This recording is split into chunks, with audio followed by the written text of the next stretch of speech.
This is Bill Dannenhauer, another section of Ballin with Bill here. I have a special guest today, Jason Kazar from the Coachpad, who works with us here at Sideline Power. I also want to get a quick, brief moment to FaceMaskForSchools.com. FaceMaskForSchools.com. If you're a school out there looking for face mask or a program that needs it for fundraising or for your school, please come on to our line and look at what we have to offer with your program, a mascot, and everything like that, and hope you guys get lined up for this year to get through the school year healthy.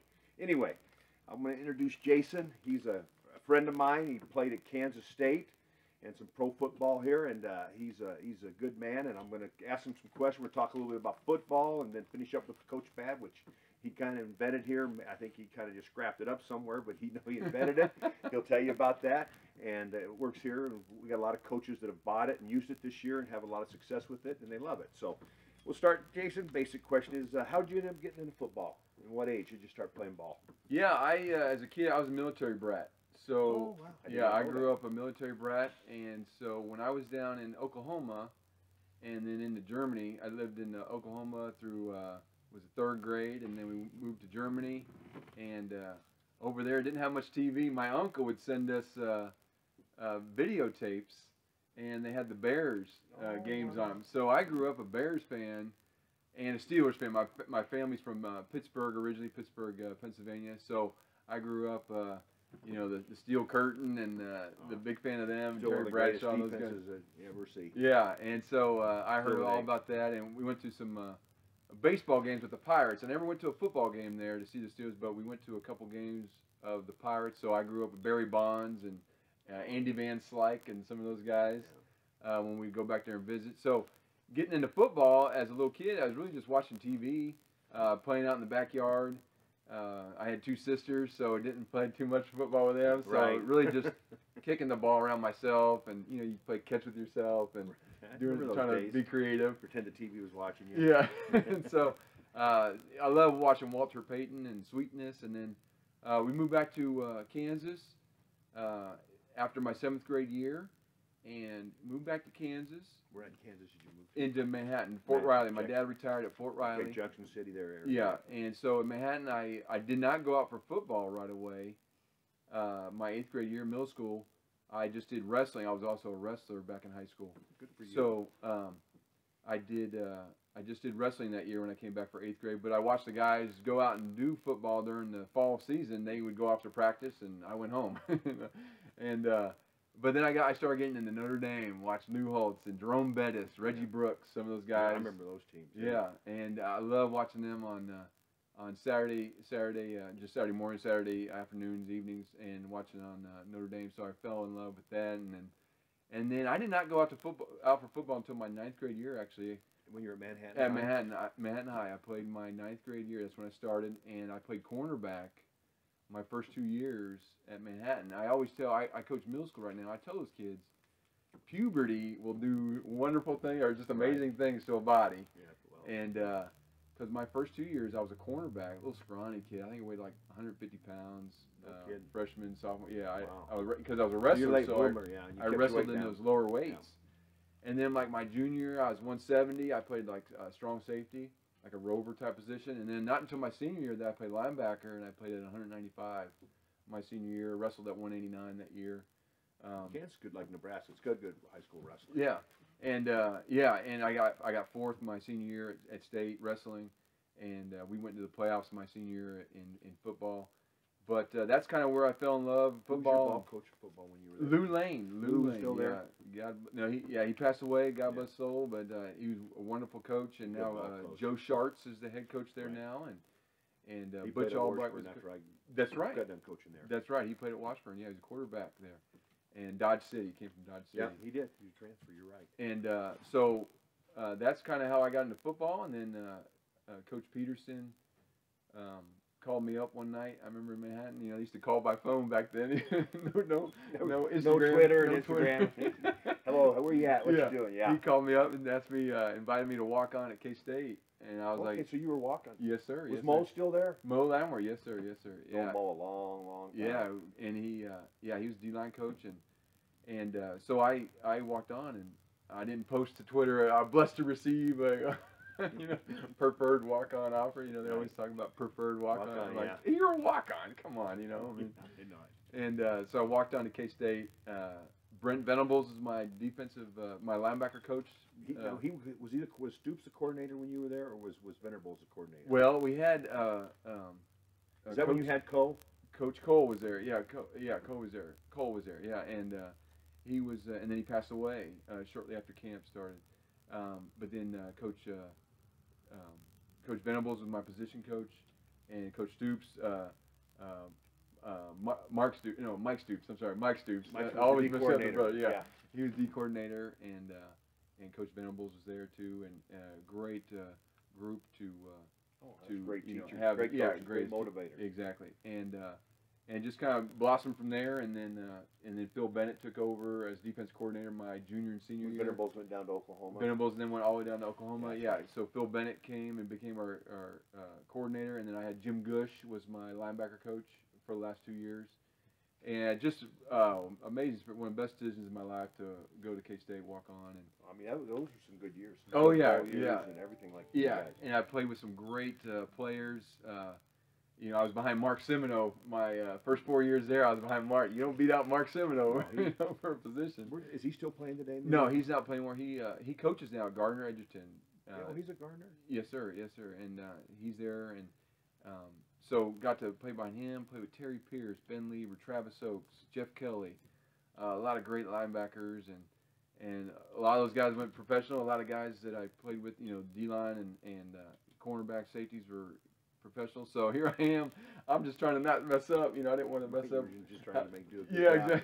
exactly. I think it's an important role in sports is you got to know your role, and I think that's what I did at K-State is I knew my role, and just tried to fit it the best I could, and had some great times there. So that's kind of how I went through that.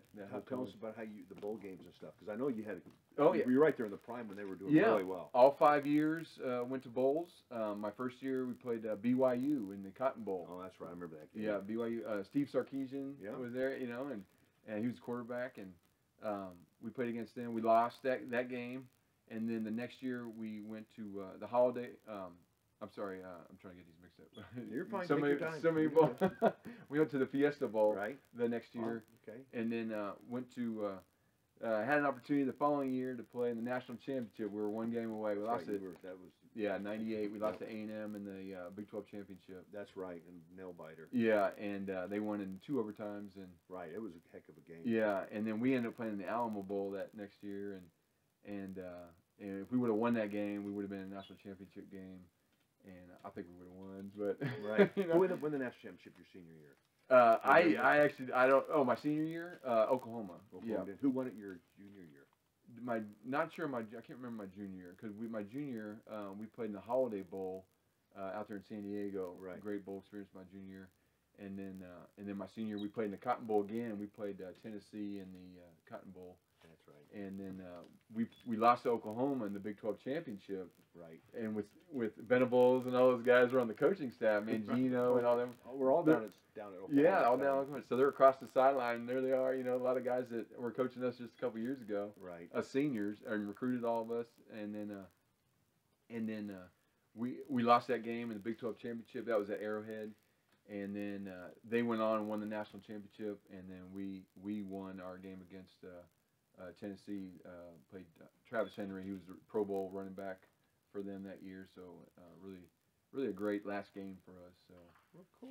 playing the Bulls. Now refresh my memory. Who were your quarterbacks when you were there? Jonathan Beasley was the coach the quarterback that was in my year. Yeah. So a lot of people. Who was before him though? Michael Bishop. Yeah, he was a heck of a athlete. He was. A lot of people always associate Michael Bishop, you know, with K-State, and but Jonathan Beasley was a phenomenal quarterback, and he took us, you know, all the way there to that victory in the Cotton Bowl. So love those guys. You know, as you know, playing with your teammates, you never forget those memories. No, and, they stay with you for a lifetime. Yeah, exactly. So, but Jonathan Beasley, that's always a lot of people ask that question. You got to associate a quarterback with that year, you know. And I remember Bishop. He was a heck of an athlete. He was, yeah. He came in as a JUCO transfer. Right. From he got a lot of JUCOs though. I mean, Coach Snyder. Yeah, he would bring a lot of JUCO guys, and then we got him they got straight and got everything down, and then implemented the program, and then Bishop came in after his JUCO year, and I think it was Ballin. I think he was at Ballin, and he won the national championship, and then he came in and took us to the Fiesta Bowl that year, and then that following year, we were hoping to go all the way. Right. Came up short on that game against A&M, and then we played in the Alamo Bowl. We lost to Drew Brees in the Alamo Bowl, so another great quarterback that we faced. I mean, he's one of the greatest of all time with Peyton Manning. Yeah, he's still playing. Yeah, he's still crazy. Going to him and Tom Brady are going to be in the same conference. Yeah, same division. Yeah, that's crazy. Tampa Bay and everything. Yeah. And so just great experience with all those guys. Bishop and then Beasley came in. He played those 2 years. My junior year, he was the quarterback, and then senior year also. So 2 years with Beasley. So great memories there at Kansas State University, and beat Nebraska twice. Yeah, you did. I got to throw that in there. I'm in Nebraska. We played them in '98 there, and don't bark too loud, he'll cut us off. Beat them at our place there in Manhattan. It was game day came to our stadium that year, and huge crowd for game day, and then we played them and beat them 30-28. I think was the final score, and then. Good game. Yeah, and then my senior year, we went up there the next year to Nebraska. We lost to them up there, and then Couch was the quarterback, and because we beat Frost down at our place his senior year. That's right. the famous picture of us, tackling him with his helmet sideways, and that's right. And then we lost that next year, and then my senior year they came back to our place and we played them, and it started snowing, a famous kind of snow game for us there at Kansas State. And we beat them, and that was a game, one of my best games I ever played. Started that game, and had a lot of tackles, and just great memories. That's what it's all about. Hey, I just something you don't know about me. When before I got into professional wrestling, I was at Washburn. I was the offensive coordinator there, and Bill had just gotten the job, and I knew Bill a lot because I used to go up and visit him all the time. And we did a lot of the tight end, the stand-up tight end. Yeah, we did a lot of similar things like that. So I knew Bill, I knew Kirk real well, and then I tried to apply to Kansas State with Bill. Okay. I interviewed. It was me and Larry Kramer. Yeah. See, Kramer was the head coach at Emporia State. Yeah, Emporia State. And him and Larry go all the way back to Texas when Larry was the head coach at Austin. Okay. And he hired Bill as his OC and kind of got him going to the college level. Okay. But anyway, so he ended up hiring me over that. So I went into pro wrestling. I said, heck with it, I'm going to pro wrestling. I can't go to Kansas State. But anyway, I always heard, because Larry always tell me stories about Bill. What was it like playing for Bill? Because I heard he was really structured, and coaches didn't go home at a certain time of the night. I mean, it was a lot of them slept on the couch. Yeah. I mean, I've heard the story. So and I think the role of Bill, he's a good man, great coach, and I've always liked him ever since I got to know him. But kind of give us a little synopsis for Mr. Snyder there, Coach. Yeah, you know what, and I was a defensive guy, and we always used to kind of joke that, Coach Snyder, he was like always about the offense. Because he was offensive coordinator for Hayden Fry at Iowa. It was just in his blood, and so we would kind of joke that Coach Snyder, if he's talking about to us, then something must be wrong, So he must be not happy somewhere. Yeah, so he would, he'd come down the defensive side a couple times, and he'd talk in his microphone, and then he'd leave. We're like, oh, that's coach. He's going back to the offense. He's going to talk to his coaches in the meeting. And so, defensively, it was just a different experience than I think some of the things that some of the offensive teammates would tell me. Just him talking to them, and you knew if he was talking to you on defense that you must have did something wrong. But great guy, and very structured. He very structured. I mean, you guys were. Yeah, everything was the your same. Practice over. I think long, hard practices and everything. I mean, he was like a Dick Vermeil type. I think I think there's a lot of good things about that as far as an athlete that like every practice, you know exactly what your practice is going to be like. You knew when we're going to practice, all that stuff. Where you're going to be each practice. I mean, exactly. It was very detailed, very much like Dick Vermeil. Yeah, so there wasn't any reason to not know what's going on. I mean, and then it was funny because obviously he retired that first time. Right. And then Coach Prince came in, and then Coach Snyder came back, and it was funny all of us guys that had been there, when he came back after he retired, everybody knew, hey, practice the same time, the same periods, everything was the same, It was funny just because we knew everything that was going on when he came back was exactly like when he left it. Right. And so, yeah, very detailed, and like I say, always talking and taking notes. And yeah, he was big into talking that dicta thing. Yeah, but I think a lot of it he got from Iowa, from Hayden Fry. Yeah. So what a great role model for him to have. Great there. Coach. Yeah. And Kirk was his old line coach when they were at Iowa. Okay, I didn't. Kirk stayed there. Well, no, I think Kirk went to New England with Belichick, and then came back to Iowa. Okay, but he was when I knew Bill there at Iowa, Kirk was the offensive line coach, and Bill was the OC and quarterback coach. Gotcha. Yeah, so I think he just had that role, because I would imagine Hayden Fry was probably the same way, Yeah. And then Hayden was very detailed. Yeah, and obviously we heard about the guys, coaches staying up there late and recruiting and everything, but. When you tell a institution that there's the greatest turnaround in ever, and people are like, oh yeah, what whatever. Kansas State was before, it was amazing what the man did. Yeah, so to do that, I think you had to be like he was, and I mean, it took that to really change the whole culture, change the whole mentality. Oh yeah, because they had years and years of never winning. Yeah, exactly. And so then when we come, we look at our schedule, and it was like, oh, win. That's the mentality that we have. We're gonna beat them, and we expected to win. That's one of his rules. One of his 16 guidelines is just expect to win, and we expected to win. What was 16? I don't know by heart. You know by heart? You haven't got it memorized by now? No, I don't have it memorized. The linebacker, I've been hitting the head a little bit. I know that feeling. I've been hitting it. Lineman, I've been hitting the head two times too. Yeah. So, but a great experience there at Kansas State, and really helped me. I went on and played some semi-pro ball. Tell us about that, where you went after that. After I got done with college, I thought I was done. I was like, I'm done with football. This is, I need a break. And right. Oh, yeah. So I went to work for a construction company down in Wichita, Kansas for a year. And I always had this, little itch, they say, like, I'm not done. And so I actually got into semi-pro ball over in Germany with the German Football League. Is that when the NFL was there, or is this after this? It was NFL Europe was over there, but there's a separate league called the German Football League. Okay. And I didn't know they played football over there besides NFL Europe, but yeah, and there's German Football League. There's a league in France, Italy, Sweden. all over the place. I've got a friend that coaches in Sweden. Yeah, and so I got a chance to go over there, and you coach and you play at the same time. So, that's right. I forget. Yeah, you can only have so many Americans on the field at one time, and it was a unique experience, but.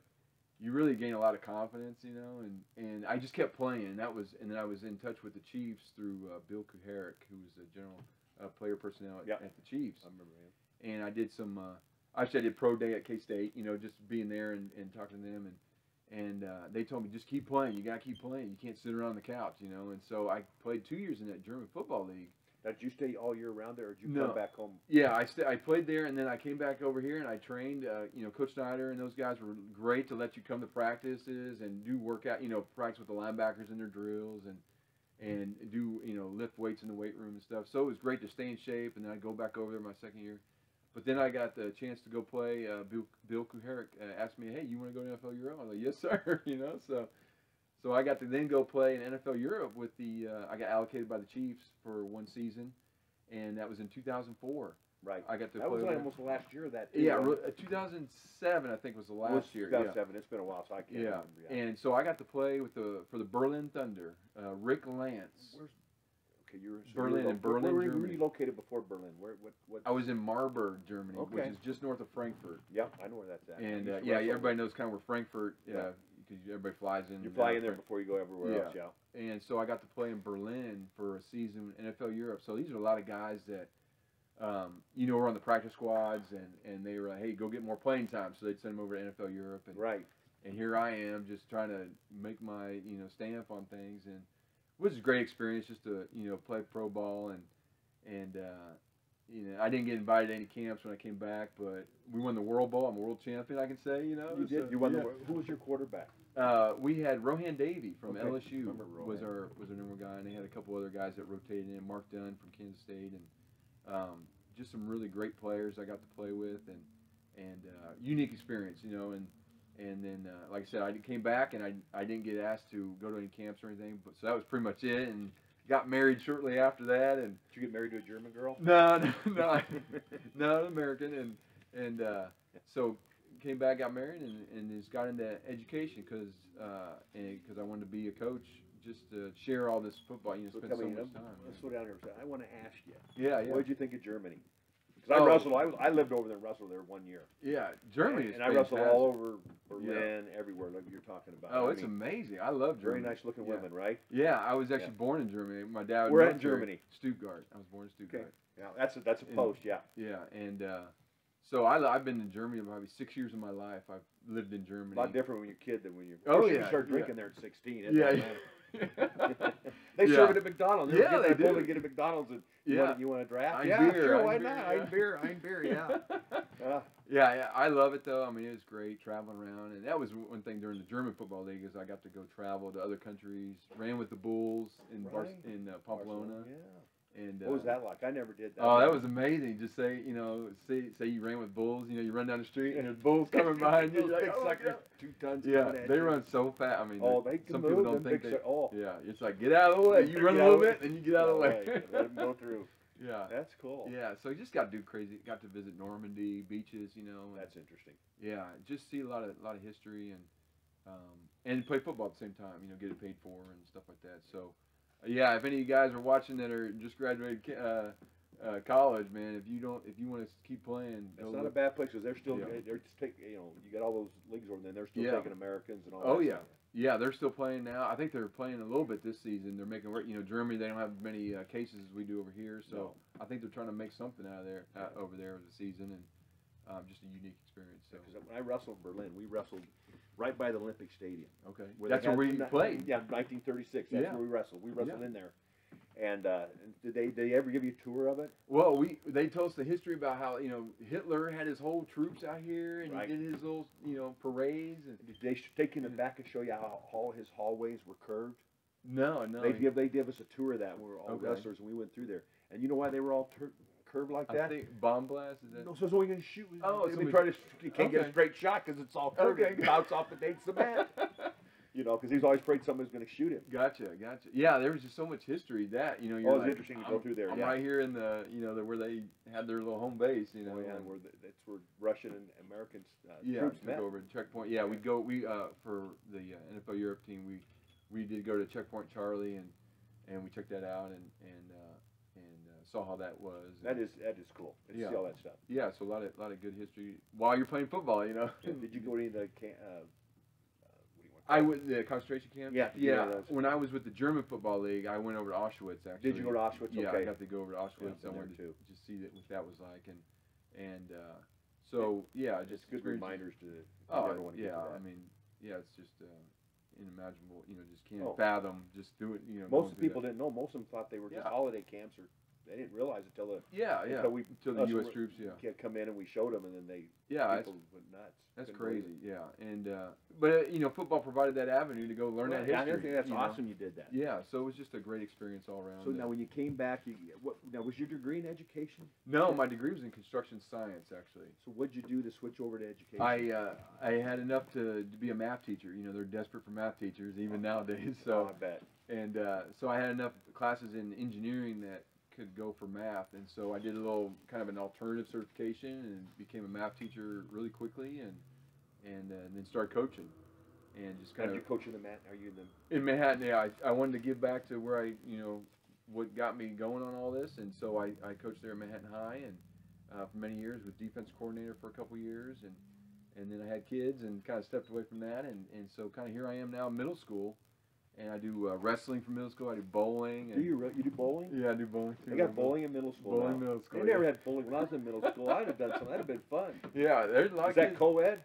Yeah, it's co-ed. See, that would have been fun. Yeah, there's a lot of kids. I wish back then they let us wrestle girl. They wouldn't let us do that. Yeah, but things changed a little bit. Yeah, they have. But because I wrestled, that's what I did. Football, wrestling, and track, and when I was in junior high. Gotcha. Okay. Probably a lot what you did too. Yeah. Because you didn't have baseball in the schools, you had to play Legion back then. Up in like that. We had baseball at the high school. Yeah. In high school we did, but when we were in junior high, middle school, like you. American Legion. Yeah, we had to go Legion ball. Yeah. Play baseball because all I had in school was football. For boys, football, as far as middle school, basketball, wrestling, track. Yeah, they're really. For women, they had the volleyball and all that stuff. Yeah, for a while there, they didn't in Manhattan. They didn't know if they were going to keep middle school football. Right. And it's been talked about a lot of schools. Yeah, and they kept it, and luckily we have 7th and 8th grade. We have both teams, 7th and 8th grade football teams. So good deal. Great chance to get the kids out for sports. But they added bowling in. Yeah, they had it bowling. Awesome. Yeah, this way, I think those those kids that aren't athletes or whatever, they can. But it's a good thing to do. It's a fun bowling. Yeah, fun. it gets you. They're not going home and getting in trouble. You know, I No, mean, that's an they important need thing. something to be able to do. It's through the Boys and Girls Club. They kind of partner with the school, and Well, that's good. yeah, it's a great That's deal. very and good. It's I'm not a master bowler, but I can. You don't hit 300? No, I don't hit 300. But hey, I get a chance to go to the bowling alley. I think Mitch a 300 bowler. I think Mitch McCoy, yeah. Maybe asking for some pointers there before I leave. Yeah, you get a few pointers. That's the he's got. So now, Yeah. tell us how long you've been coaching now. Yeah, really, after I got done with NFL Europe, I came and started getting into, I was like a volunteer and a little assistant, and then I got my teaching certificate. Then I could be an official coach. You know, in Kansas they have rules about volunteering. They do here too. They do here too. Okay, and so really ever since then, ever since like 2004, the fall of 2004, I've been coaching off and on, and I did a little stint as a GA at Bethel College. Did you coach out at Bethel? Yeah, I was at Bethel College. I wanted to just test. I wanted to, That's good, because that poor school.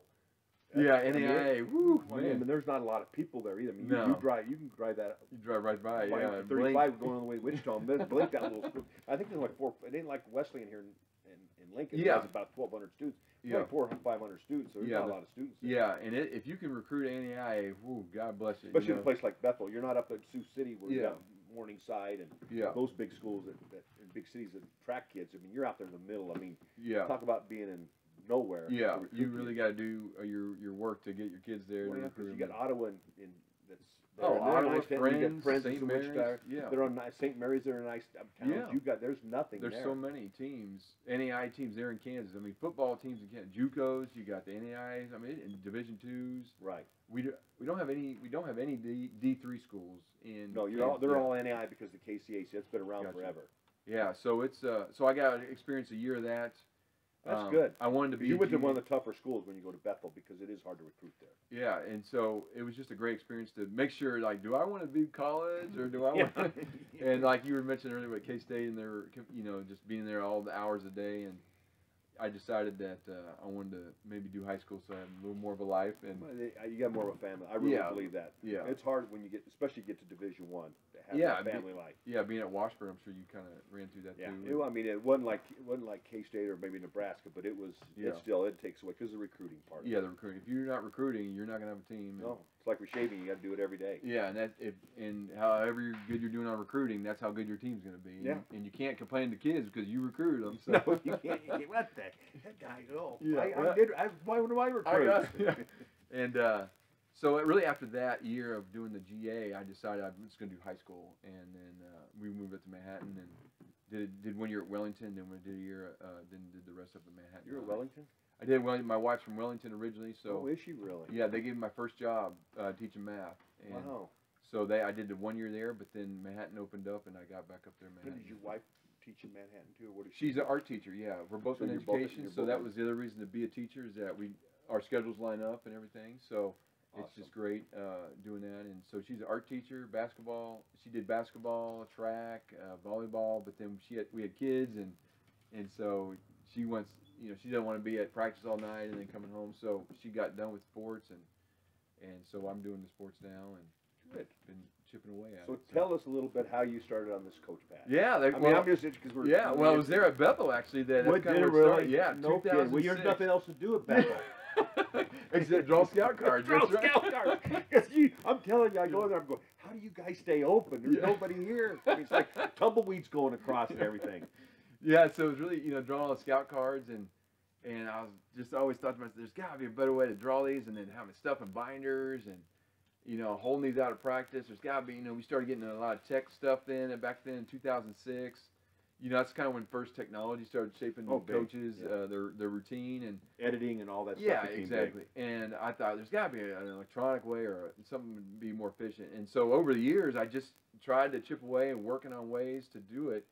And then in the last 2 years, really where it came together, where I found this the Coachpad, we kind of put it together.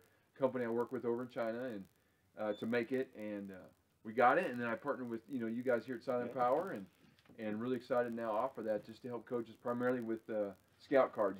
Instead of printing them off, stuff in binders, load them right up on the Coachpad, and you can take it out and you can see it outside in the sun. And that's the difference maker that this uses e-ink technology.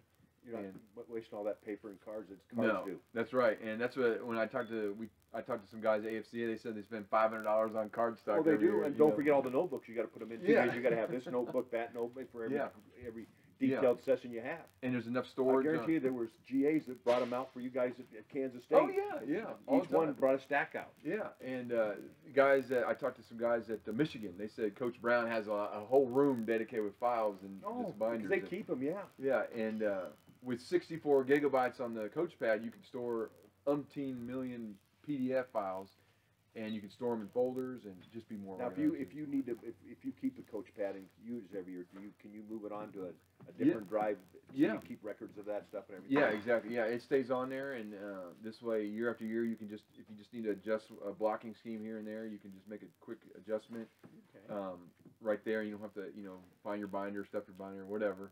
Because that's a pain. I did it, and when I was a GA, then I did it. I had my GAs doing it when I was full timer. I think you and I both have PTSD probably from it.